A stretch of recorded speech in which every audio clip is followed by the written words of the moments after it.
Hello বন্ধুরা, দিশারিন mini ব্লগে তোমাদের আবার একবার স্বাগত। সকাল সকাল ঘুম থেকে উঠেই ফ্রেশ হয়ে চলে এসেছি রান্নাঘরে, কারণ আমি আজকে বানাবো চানা। আসলে আমার দাদুর খুব ইচ্ছে হয়েছিল যে আমার হাতে চানা খাবে, তো সেই জন্য সকালবেলা উঠে আগে আমি চানা বানাতে চলে এসেছি। তো সেটা বানিয়ে সবাইকে দিয়ে আমি নিজেও খেয়ে নিলাম। তারপর সকাল সকাল স্নান করে চলে এলাম ঠাকুর ঘরে।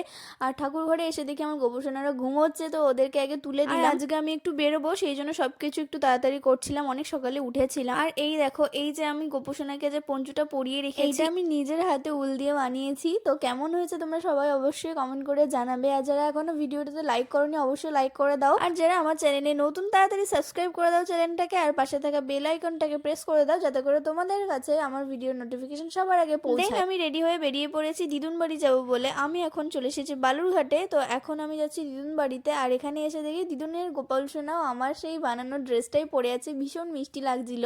তারপর আমরা দিদুন বাড়ি থেকে একটু খাওয়া দাওয়া করে রেডি হয়ে আবার বেরিয়ে পড়েছে মাসি, আমার দিদুন আর আমার এক বোন, মানে আমার মাসির মেয়ে, সবাই মিলে আমার আরেক মাসির বাড়িতে যাবো জন্য। আর এখানে এই দেখো গুবলু সোনা, ও আমাদেরকে দেখে ছুটে এসেছে, তো ওকে একটু আদর করছিলাম। তারপর ওর বাড়িতে চলে এলাম আর ওকে বলছি একটু সামনে এসো, আসবে না, এত জেদ। কিন্তু এদিকে ক্যামেরার দিকে তাকিয়ে থাকবে, ও ক্যামেরা একদম ভীষণ ভালোবাসে। ওকে কোলে নিলে আসবে না, তবে ক্যামেরা যদি দেখিয়ে দিই যে ছবি তুলবো তখন ছুটে আসবে। তারপর ভাইকে কেক কেটে দেওয়ার পর আমি জিজ্ঞেস করছিলাম কেমন খেতে, ও বলছে খুব ভালো। তারপর তো দিনটা এইভাবে মজা করতে করতে কাটলো।